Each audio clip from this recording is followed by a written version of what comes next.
All right, awesome.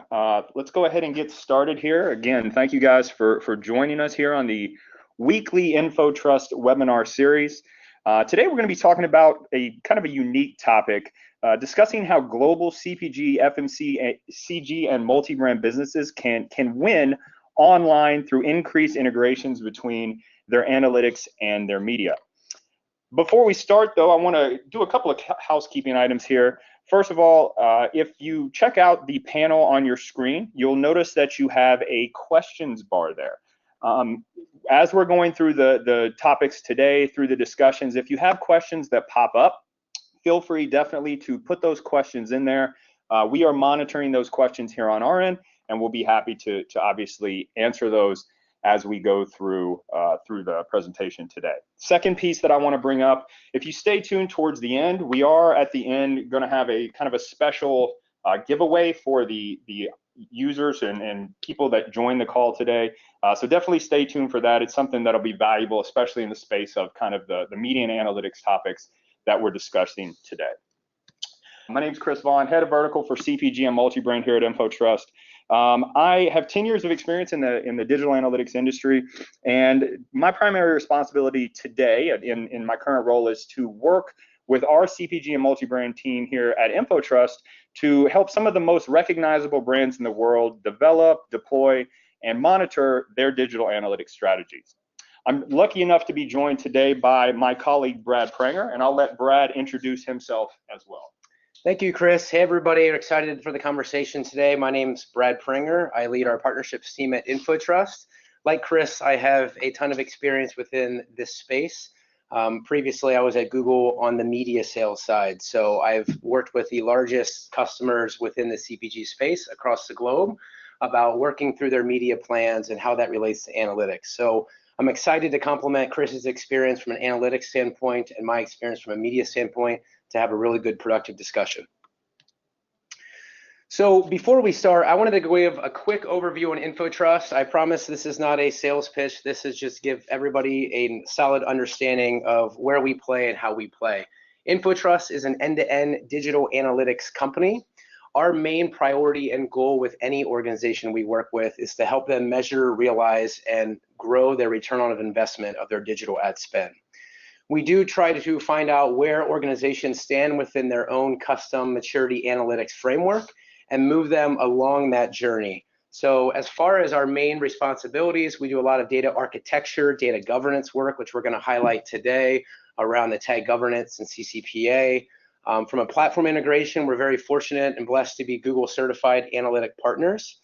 So we license the entire Google Analytics 360, Optimize 360, et cetera. And then from an advanced analytics, as we move those customers along that journey, we work a lot with CPG organizations on more of that advanced analytics. So once you have everything firing, we feel good about your analytics and media and your structures well together. How do we start to find those more advanced audiences and better understand your customers so you can ultimately drive your business? So today, the agenda we're going to walk through today, Chris is going to kick us off with key challenges in the CPG FMCG industry. We're then going to go to best practices, and we're going to speak specifically to 5 key best practices that you can leave with today, go to your organization, and share about how you can make an impact starting after this discussion. Chris is going to walk us through a specific case study as it relates in this space. I know case studies are always an important piece of this. Show us an organization or a partner that has really driven a best-in-class execution within the CPG space. And finally, Q&A. We're going to make sure we leave some time. So again, as Chris mentioned, there is a question box. Please fire any and all questions that you have. We'll make sure to leave time at the end. With that, I'll kick it over to Chris. Awesome. Thanks, Brad. Yeah, so before we really get started in the discussion of the different challenges that CPG, FMCG, multi-brand organizations face online, I want to start with a quote that came to us from the CIO at one of our global CPG partners. And this CIO told us, they said, "We are drowning in data and starving for insight." Now, the reason I bring this quote up is because I feel like it really resonates with today's discussion. Brands all over the world, and especially in large, dynamic, complex organizations like in the CPG industry, collect lots and lots of data every single day. But a lot of times there's really no real insights that they're getting from that data. They're collecting data for data's sake. It's not integrated, or there's no collaboration with other teams as to what data should be collected from other platforms and in other parts of the business. So I wanted to start with that because it leads us into our first topic regarding the unique challenges that CPG organizations face.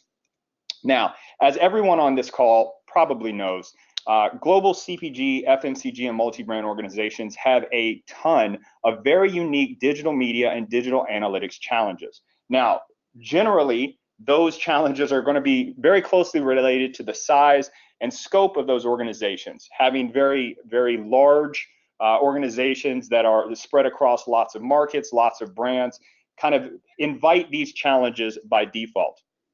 Now, from our time working very closely with our global CPG partners, there are 4 of these challenges that really jump out to us as directly impacting their relationship between analytics and marketing. Those 4 being the decentralized analytics and marketing strategies, the integration of analytics and marketing, the utilization of attribution for campaign performance, and monitoring and governance. Now, we'll discuss each one of these challenges individually in the coming slides, but it's important to note here that the challenges on the right are affecting both measurement and brand teams within an organization. Now, the impacts to each team are very different in some cases. And as a result, as we walk through these challenges, basically we're going to do it as kind of a 1 and 2 type of approach. So on my end, I'll discuss each of these challenges in the terms of how it affects an analytics or a measurement team, and then Brad will discuss how each one of these challenges will affect a media or a marketing team on that end. So to start, let's go back to the concept of the decentralized strategy across CPG and FMCG organizations. Now again, because of the size, the scope, how many markets they play in, and how many brands they have, these organizations are typically very decentralized from an analytics strategy standpoint. All of these different business units, as a result, have the freedom to track whatever they want and however they want to track it. Now, this has a number of impacts on analytics teams and measurements teams. The first one is there are significant differences in the maturity of different business units within the organization. Some business units, some markets are very, very granular in their tracking. They track a lot of data and get a lot of insights from that data. But there's other markets, other brands that would not have that same level of granularity. They're looking at very basic data, and as a result, it's very hard for analytics or measurement teams to line that up. Secondly, and kind of as a offshoot of the first point, the data available to analytics and measurement teams varies wildly from market to market and brand to brand. And this, of course, leads to the inability to globally assess the performance of online digital assets, meaning you don't really know at a global level which sites and which apps are doing the best job of accomplishing key organizational objectives. So from a media perspective, challenges are very similar but different at the same time. So from a media perspective, there's a lot of transparency issues that are happening across the media landscape. There's downward cost pressures from leadership from these large organizations that a lot of you work in. There's weakening of brand agency relationships. We've seen all the news and the media around organizations bringing things in-house. And that's really what some of those items have caused, is a lot of media buying has moved in-house, and it's causing isolation in buying across brands. And we're seeing it very quickly across some of the organizations. So the first one is knowledge gaps and resource challenges. I want to share a specific example of a very large brand, consumer brand, CPG brand that I called on, where there was a fantastic assistant brand manager that I had a great relationship with. And this person was very talented, did a very good job, and she was promoted, and he or she was promoted. They went to a different brand, and it was interesting to stay in touch with this person and realize how different her previous brand was from her new brand. They used different tools, they used different platforms. Her expertise that she had and what allowed her to be successful was very challenging in her new role. She had to almost start over. And I know we've seen this across a lot of the organizations that we work with today, is it creates more of a knowledge gap and resource challenge when things are decentralized. Number two is it really limits that cross-brand audience building, learnings, best practices. So utilizing other audiences to reach out with your customers. Every CPG organization or organization in this space, they have very similar characteristics where they can complement one another and utilize their learnings, their best practices to drive more effectiveness. So by making sure throughout the conversation that we create the analytics and media as a one-stop shop and it's collaborating together, you're allowed to benefit from some of these areas today. And finally, the marketing tool overload, less scale and efficiencies. I'm going to share a slide after this that I came across that I think is it's an outstanding slide, but also a little bit scary for all of us in the space. But marketing tool overload. If we're going to drive scale and efficiencies across these large organizations, multi-brand, 500 plus sites, brand sites all across the globe, it's fine to test and learn. It's fine to try different things. It's fine to bring things in-house.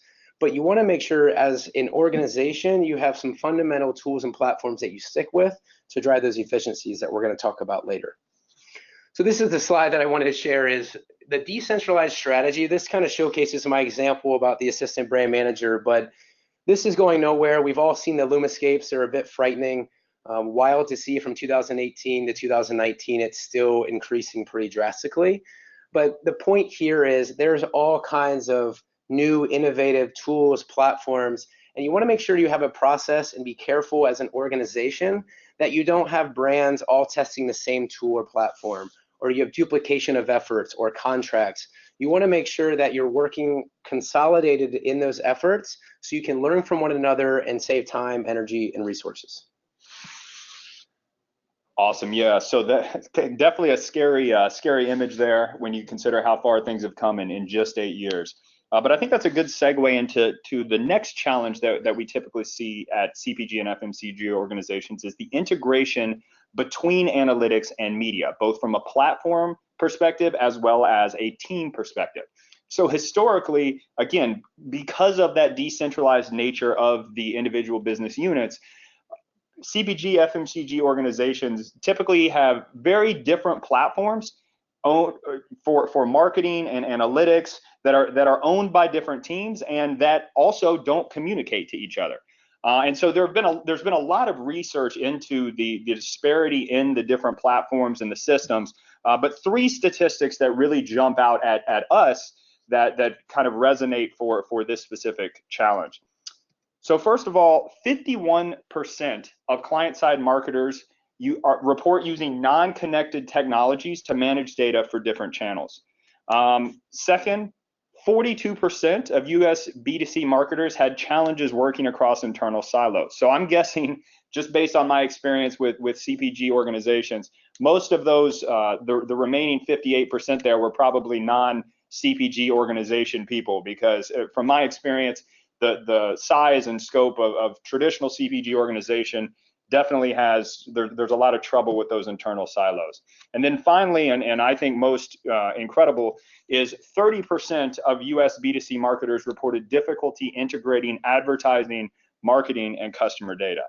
Now, as a result of these disconnects, it presents a number of unique problems for analytics and marketing teams.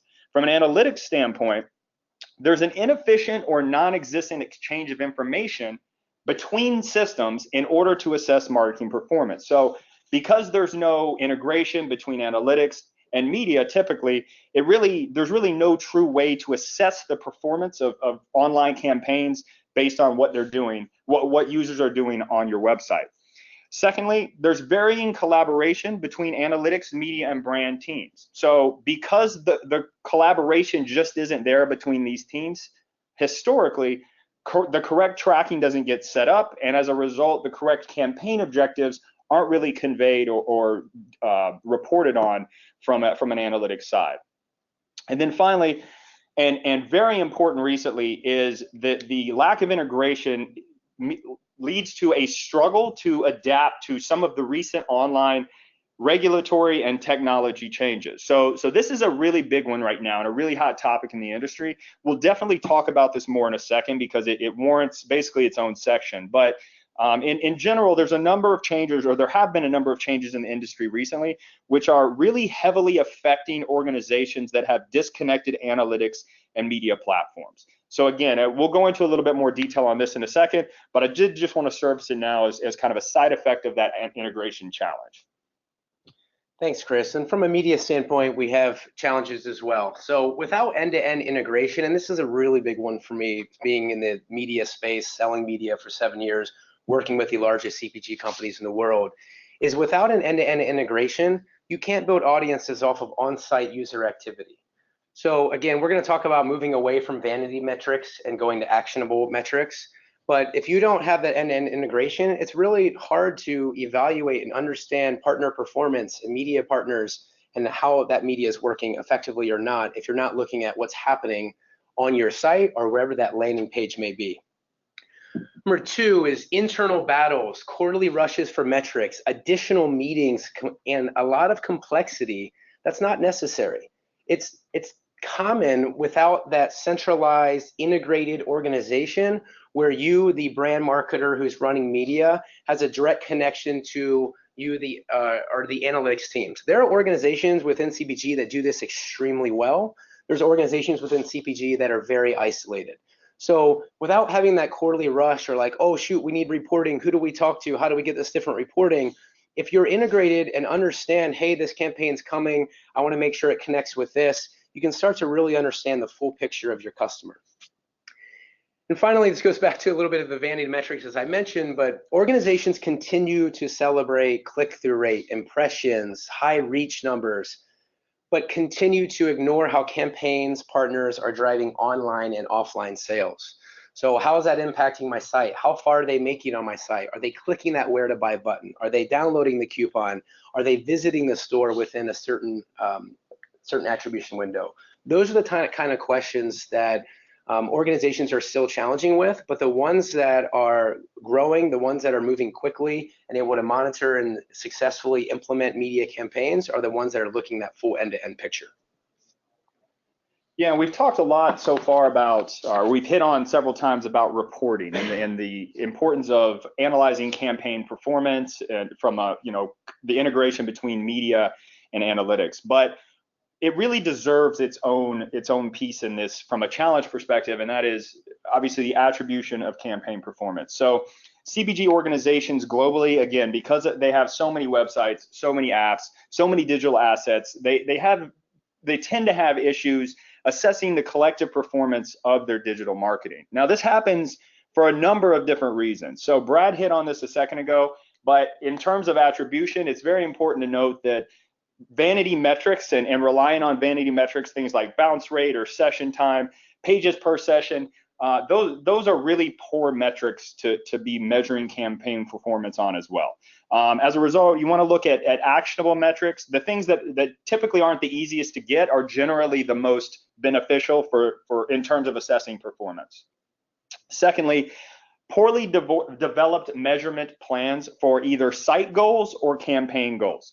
Everybody has heard the old adages about how important planning and strategy is for the success of any venture. Without a well-developed plan in place here, the same thing applies. You really don't know exactly what you're measuring against or what the goals are for an individual site or campaign.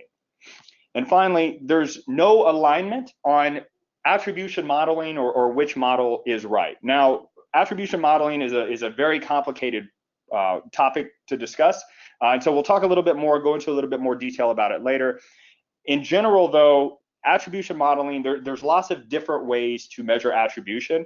And traditionally, the more stakeholders you bring into a discussion, the more convoluted it gets from in terms of people having differing opinions about which attribution model is the right one. So as a result, we'll talk a little bit later about how important it is to align on that attribution modeling and some different ways to do that. From a media perspective, with so much business that's still happening offline in our space, right? Everybody on this call can appreciate and understand how important retailers are and third-party channels that sell and distribute our products. But organizations continue to deprioritize online marketing efforts and ignore the most important asset, their customers, which is really first-party data. So some challenges within the attribution from a media point of view is countless numbers of time. Our website means nothing. Blame the website. Website's worthless. still using last click attribution. This is a really big challenge in the space. And you see organizations, we have partners that are in the food space that don't even sell online. They just send to retailers that are creating the right actionable goals within an enterprise analytics platform to better understand their media. So whether it's a coupon or a newsletter, whatever it may be, you don't stop blaming your website. That's where a lot of the media is driven. So it's interesting to hear CPG organizations say, hey, my website means nothing, but then you see the amount of money that the organizations are spending on media, and all of that media is laddering back to their website. So find a way, there are plenty of ways to make it more actionable from a data standpoint. Two, we see a lot of media teams ignore advances in new media capabilities. There's a lot of reliance on agency partners, which is good, but as a marketer in today's world, you need to understand what are those advances that give you a competitive advantage. There's a lot of automation, there's a lot of machine learning. Google has data-driven attribution that's available within their Analytics 360 enterprise suite. But these are the types of areas that you need to push on, and push on your partners, push on your teams.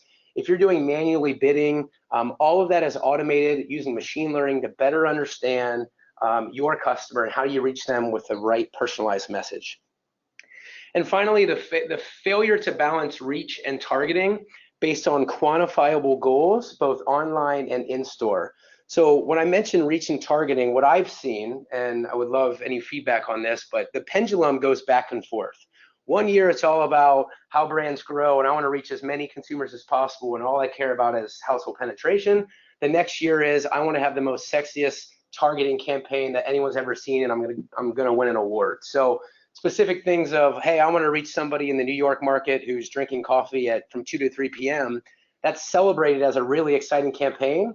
But when that's not connected, it doesn't really have a lot of value. So what I would challenge everybody is it's not about reach or targeting. It's really about what are the quantifiable goals that allow you to choose the right media partners and the right choices to drive your media. Awesome, yeah. The fourth challenge that we're seeing right now facing CPG and FMCG organizations worldwide is the topic of monitoring and governance. And to be completely honest, this is a huge topic right now, just given some of the changes in local and regional laws. But just to kind of summarize, large dynamic global organizations often, again, because of the size of the organization, the decentralized nature, they have a very, very difficult time monitoring all of their digital assets, from their analytics assets to their tagging assets to their media assets, to ensure that those assets are providing quality data, but also complying with local and regional laws, things like GDPR, CCPA, and some of the other laws and regulations that are taking shape around the world. So the impacts from this take a number of different forms. The first one, from an analytics standpoint, is the collection of non-standardized data. If you're not monitoring, if you don't have that governance in place, collecting data in non-standardized formats really prevents global teams or market teams, brand teams from assessing kind of going through a global comparison of all of the digital assets that they specifically own in order to do kind of an apples to apples performance comparison. This also has a kind of a second side effect, which if you're not monitoring, there's no governance in place, there is a real risk that some of your data may not be getting collected.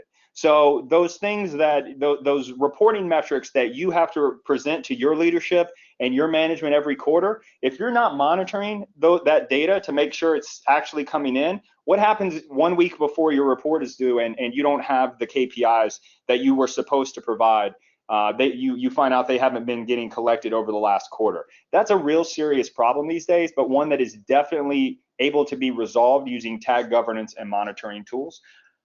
And then the third real risk there is around, again, GDPR, CCPA. So if any of you guys have read up on these tools, or I'm sorry, on these regulations, you know that the risk of stepping out of line and being out of compliance with these regulations is severe.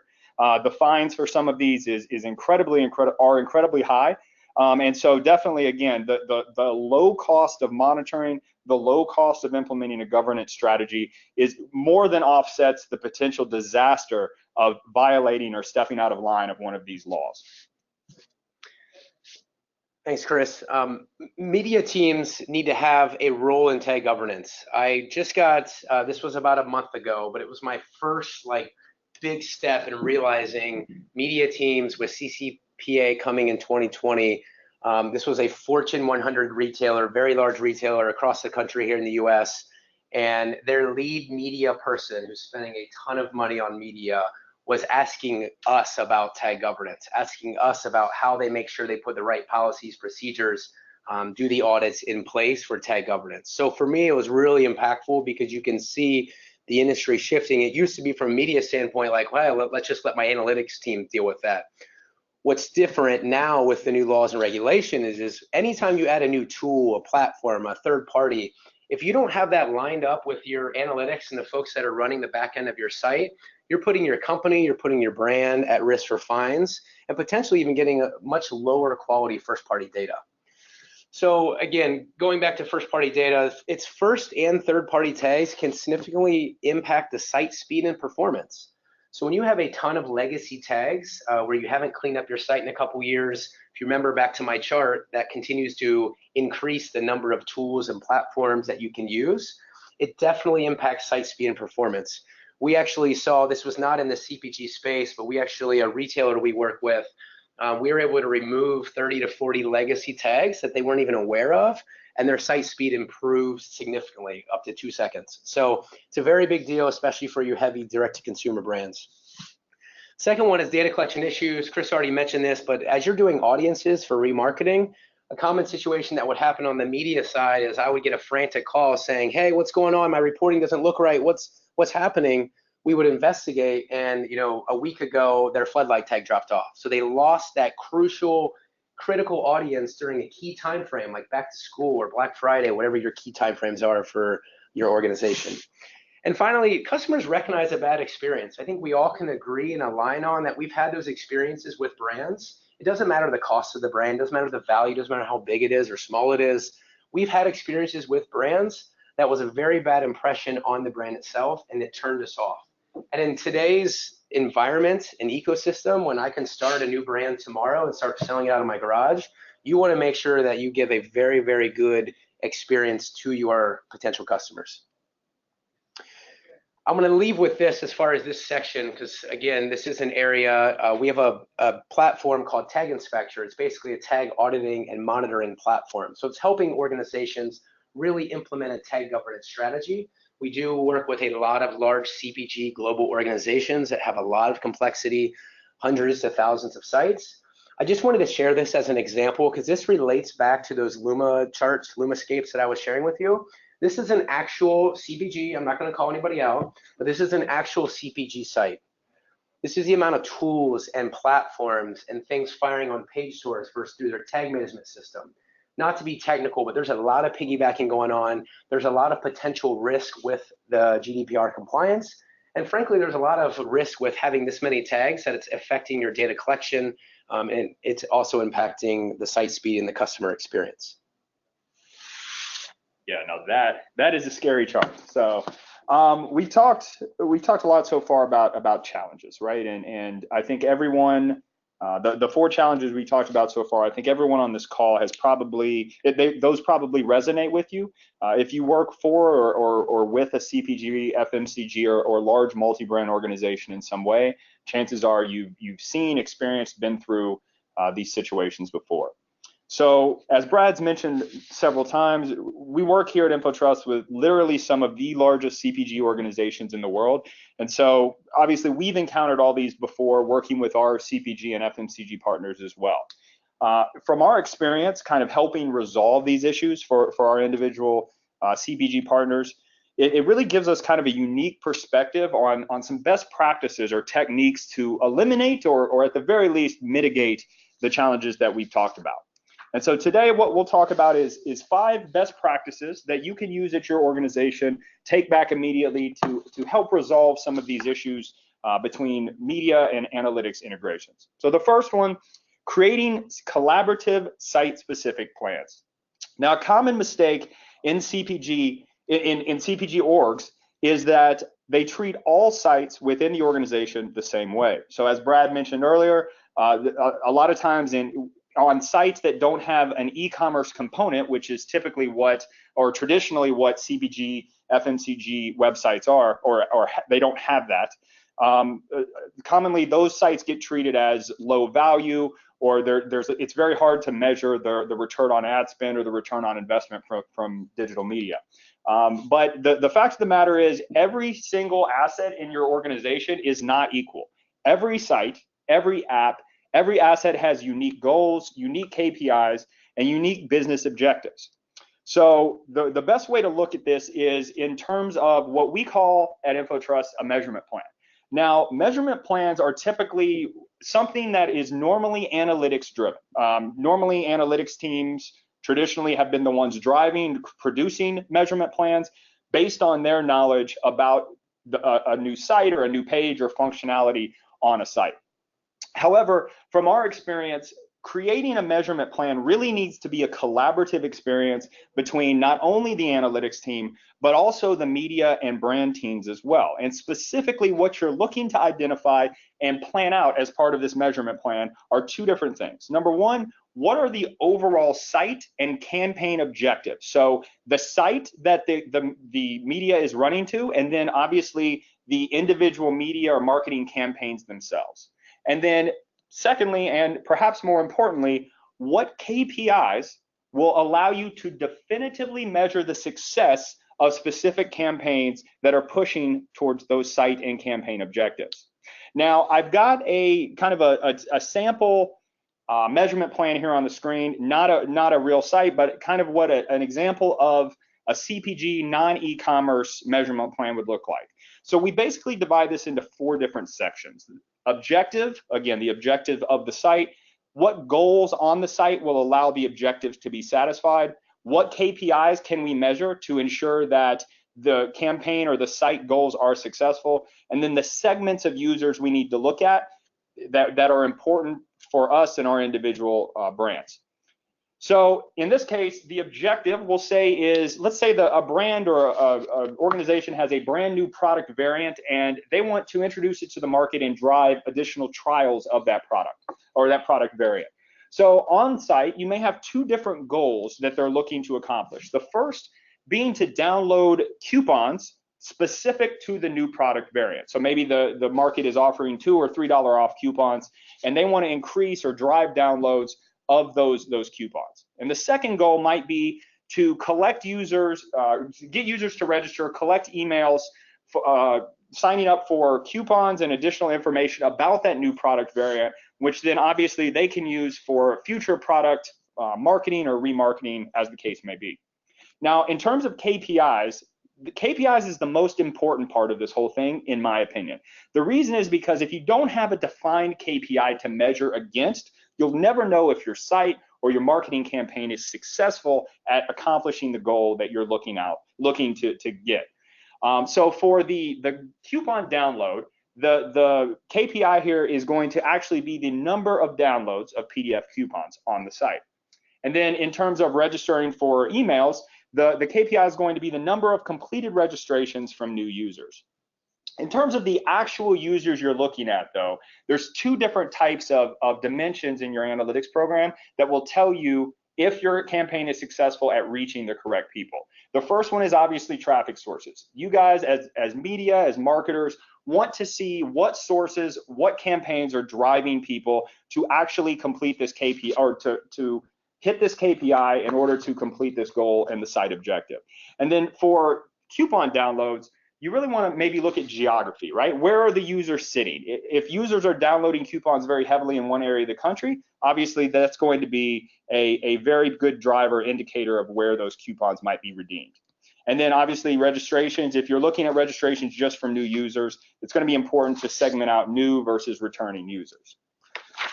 As I mentioned a second ago, some of these things cannot be tracked in terms of events and conversion activities directly out of the box. So a comprehensive, well-developed measurement plan can help you determine additional tracking that needs to be set up on each site in order to assess the performance of the site or marketing campaigns.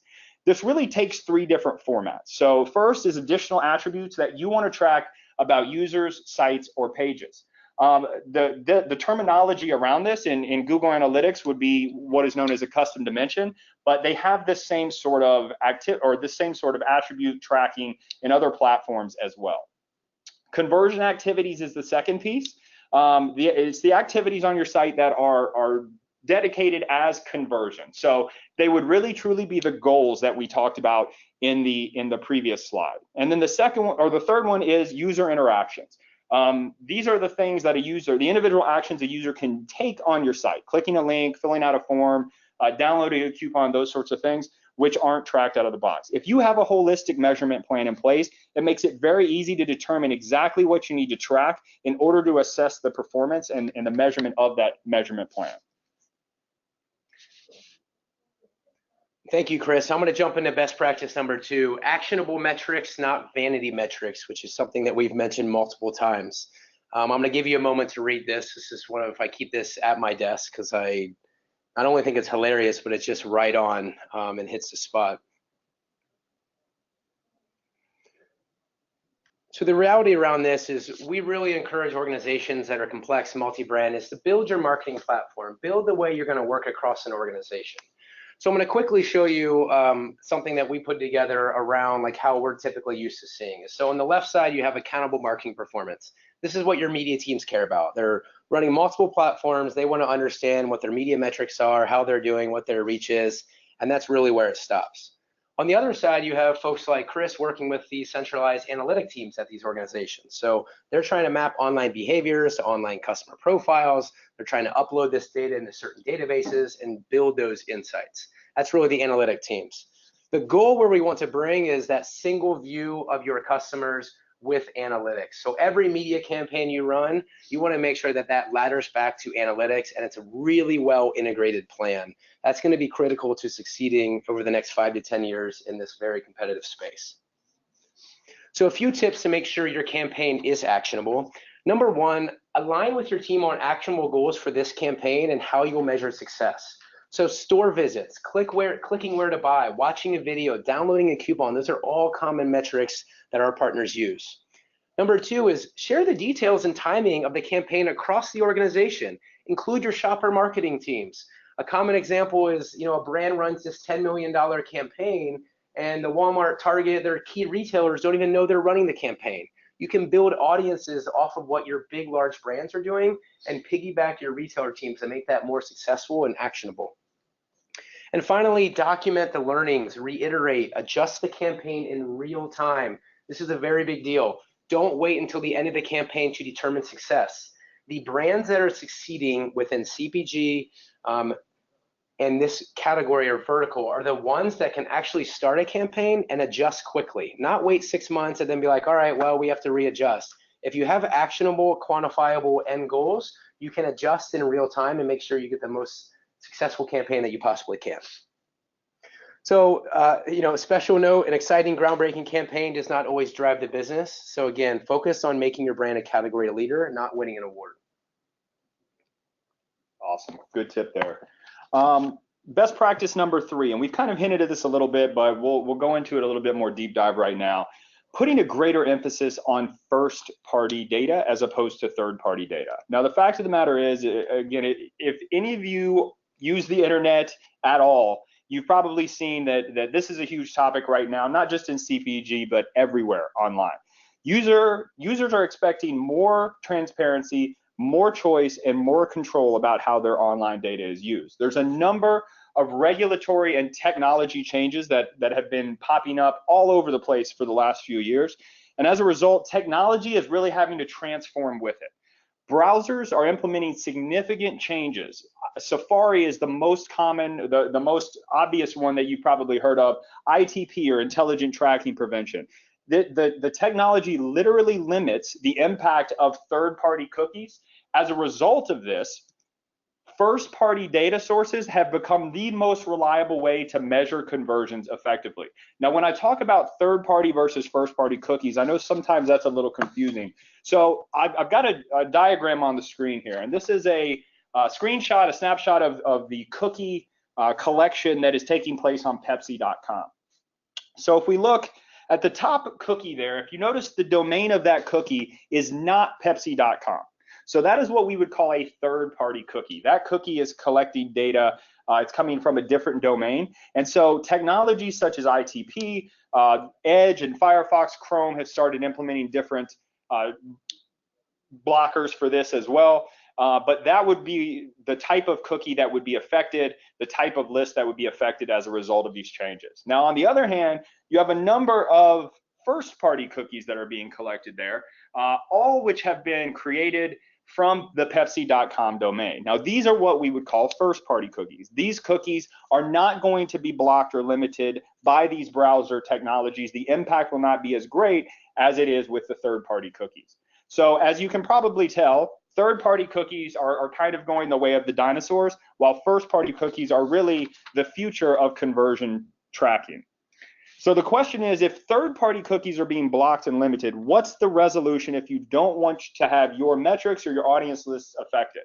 So from our end, integrating your media and measurement on a single platform stack can really help your organization in 3 ways. So number one, obviously helping break down those data source or those data silos. So we talked earlier about 42% of people thought they had trouble working across silos. This is one way to kind of remove those silos and have everybody on the same page. Secondly, optimizing your media campaign using actual on-site user data. Brad mentioned a few minutes ago that by having this integrated tech stack, you're able to really utilize on-site user data in order to drive optimizations in your media campaign. And then third, and we just talked about it, making every conversion count with first-party cookies. The most effective way today to ensure that your conversion tracking measurement is not broken.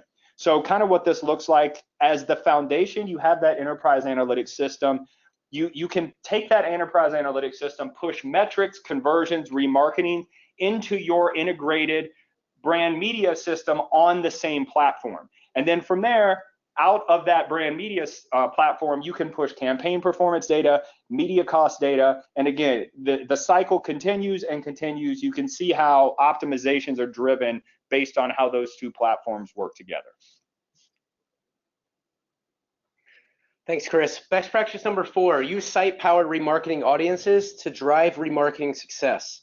I know when you hear remarketing, it's an overused word, it's a buzzword, especially in the media space. But still, time and time again, especially within multi-brand CPG organizations that have a lot of complexity, you do have organizations that are doing it well. Typically, though, you have a couple brands doing it well, and the rest of the organization is not even looking at remarketing. So make sure you're using your first-party data sources. Chris just mentioned how important and critical that is as we go through this ITP revolution. It's a really big deal as far as DMP audiences, CRM audiences, campaign audiences. Having that centralized enterprise analytics stack like an Analytics 360 through Google. But within a particular site, there's a lot of metrics that you can look at. You can look at how long they're spending on pages, what they searched for, time on site, visited a certain item, click buy now, subscribe, viewed a recipe. There are countless numbers of goals. You don't have to sell directly to the consumer to have an effective end-to-end media and analytics strategy. Build and target segments with a platform like Analytics 360. So I mentioned Analytics 360, and what I would say very simply is within enterprise analytics, you can connect. It gives you the pipes, the connections that just connect things like Google Ads and DV360 over to your Analytics 360. So you can see an example here, affiliates paid search. It allows you to better understand, not only build audiences and remarketing, but make sure you have the right segments and understand your campaigns and your partners and media partners and channels, what is most effective for your individual brand, and make sure you skew money or resources that way. So a couple of successful remarketing strategies for consideration. The first one being product and or category page engagement. Again, if they're spending a certain amount of time, that's important. Rewards, newsletters, coupons, promotions, cross-brand and shopper marketing integration, so scale events, back to school. Make sure you're building a remarketing list and giving it access to the whole organization. Every organization has more than just 1 or 2 key brands. Make sure all the brands, especially maybe the smaller brands, are getting access to that so you can scale your efforts. And then find retailers. Look, if someone's clicking a find retailer, you know they're interested in buying your product. So make sure you're reaching with them a very personalized, effective message, helping them close the sale at retail.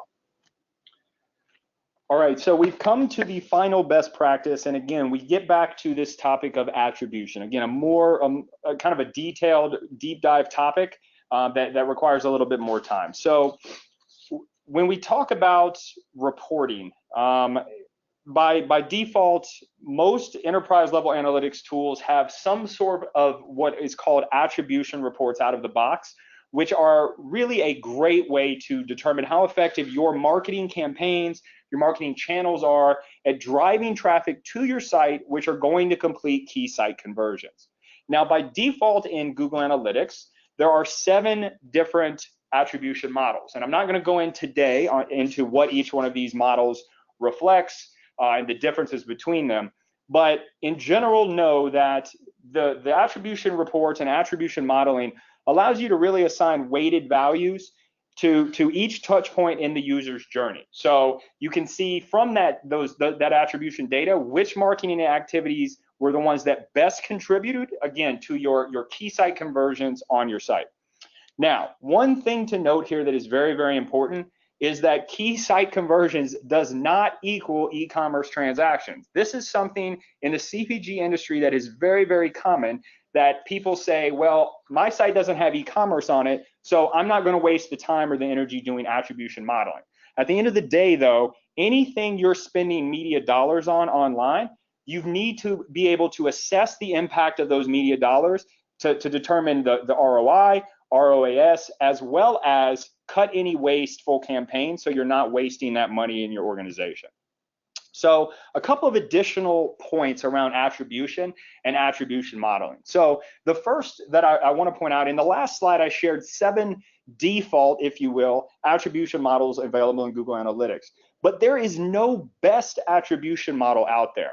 The best type of attribution model will literally depend on your individual site objectives and your individual site marketing campaigns. And then secondly, some analytics, enterprise level analytics tools have the option to basically have algorithmic attribution available to you. So our recommendation, if you at your organization have access to these data-driven attribution models that have these algorithmic attribution recommendations, definitely take advantage of them. What they do is they use real user data from your site to determine the correct attribution model for your individual brand. With that said, let me show you a screenshot of a Google Analytics data-driven attribution model report. And in Google Analytics, the DDA model can be updated every week. So you can see here, there's this model that you see on the screen for this specific brand is for a 1-week period last year. But essentially what this report is showing is the different weights that each one of these channels have at different points in the user's journey. So as a result of these type of paths, the model may change from week to week, but it gives you an idea based on the real data, the real user interactions on your website, exactly which channels are the most effective at leading to those conversions on the right side of the report. So we've been through a lot of topics today, a lot of challenges that CPG organizations face, but also a lot of best practices that can help you guys and your teams to alleviate those.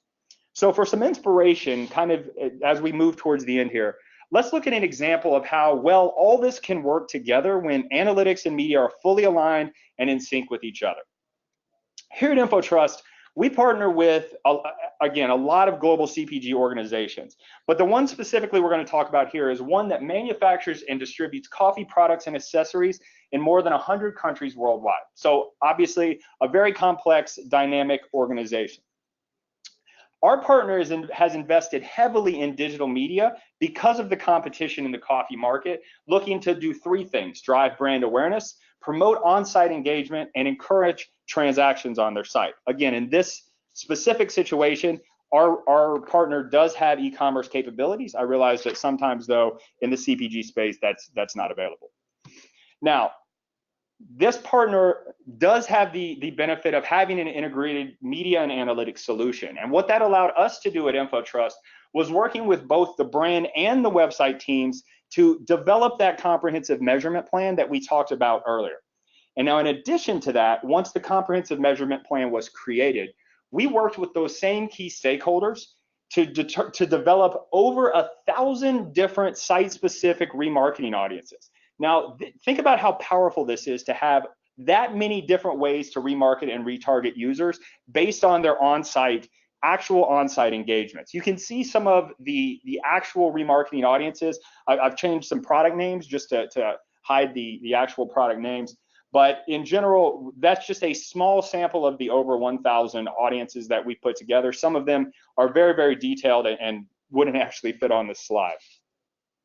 So all of this collaboration and planning, basically what it led to was our partner being able to essentially automate their remarketing activities. And when I say this, and I've told this story before to other people, they're amazed at the ability to potentially automate their marketing online. But as a result, I want to give you guys a little bit of an idea of what this looks like for this specific organization. So for this organization, let's say that there's a 4-step user journey. So the first step, a user visits the site but doesn't do anything. Second step, a user might visit a product page but doesn't actually add the product to a cart or definitely doesn't make a purchase transaction. Third, the user actually does add a product to the cart, but they don't make it all the way through the transaction confirmation page. They get hung up somewhere, maybe they don't have their credit card handy at the time, and they don't go through the complete purchase. And then finally, obviously the end goal, the user on the site does complete the on-site purchase, and they revenue goes to the organization. So the way that this can basically be automated, it's a 3-step process. So it has 3 different pieces. It has a website piece, an audience piece, and a marketing piece. From a website perspective, at the first step, the user visits the site, views one page, they spend less than 15 seconds on the site, and obviously they don't complete a transaction. So when that happens, the user gets pushed automatically into an audience called not engaged. From there, they can be remarketed to with specific media for users that have visited the site but not engaged with it. So let's say you're lucky enough to get that user back to your site. At that point, they come back to the site, and this time they view a product but they don't do anything else. They're removed from the not engaged audience, pushed into a new audience called product view. At that point, you can remarket separately to that users for people that users in an audience that viewed specific product but did not add to cart or purchase. And then finally, let's say that user again sees one of those advertisements and then comes back to the site, this time adding a product to the cart.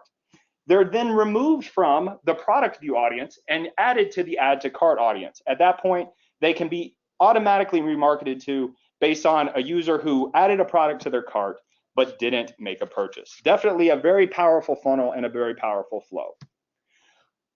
So we've talked about a lot today. We've talked about challenges, we've talked about best practices. So let's talk about 3 key points that you can take away from this webinar. The first one, obviously CPG, FMCG, and multi-brand organization have a very unique set of challenges that affect both the measurement and the media teams. But to be successful, those media and analytics teams in your organizations have to collaborate. They have to work together to build site or campaign specific measurement plans, and they have to understand that there is an increased focus in today's day and age on first party data. Finally, make sure that in your organization, you're attributing the performance of your media campaign against actionable on-site activities. Stop looking at vanity metrics. Stop looking at things like bounce rate or click-through rate. Start measuring performance against actual on-site activities, and the only way to do that is with integrated analytics and media platforms.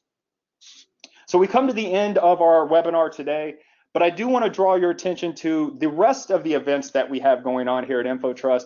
As I mentioned, we have a weekly webinar series. If you're interested, head out to infotrust.com/events. You can see some of the upcoming webinars on the screen, and definitely we'd love to have you guys attend again in person.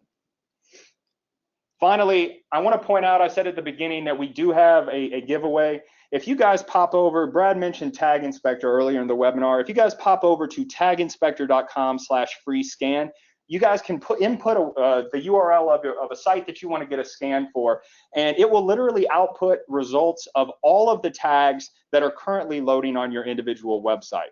The reason this is important, as Brad noted, that tree chart that showed hundreds and hundreds of tags, being able to throw down or throw away some of those old legacy tags that you don't need to load on your site anymore is very valuable. And so if you go out and get your free scan, you'll get a really, really good example of what tags are firing on your site. So at this point, we'll open it up for some questions. I know we're right at the time for the end of the webinar, but we'll stick around and answer a few questions if you guys have them. So maybe a minute or two. And there is a poll too that we want to kind of offer you guys. If you guys do want to talk a little bit more in depth about any of the conversations that we had today, either with myself or with Brad, definitely let us know by filling out the poll here, and we'll definitely follow up with you guys. So yeah, it looks like we have room for one question, and then we'll let everybody go. We can follow up individually because we do got a handful of questions here. From Dom, it says, earlier you mentioned governance around tags. How are CPG organizations preparing for the CCPA? It's a fantastic question. This is actually a very, very hot topic for our partners. A lot of our global CPG organizations are already working with us in this space. But I would say real short and sweet, the first thing you have to do is audit your site. Understand what tags are firing, how they're firing, what third-party tags are piggybacking first-party information. Once you have that full audit where Tag Inspector comes in, you can get it free, as Chris mentioned earlier. Once you have that audit in place, it's really that cleanup process. So working with a partner like us, we can help you understand how to create that tag governance strategy across your organization, and then provide that ongoing monitoring. So if something changes, something falls off, you have that ongoing monitor to keep your organization compliant, especially in this space when you guys have hundreds of thousands of sites to keep track of. So again, as Chris mentioned, thank you very much for joining today's webinar. We look forward to further discussions, and we hope to hear from you soon. Thank you.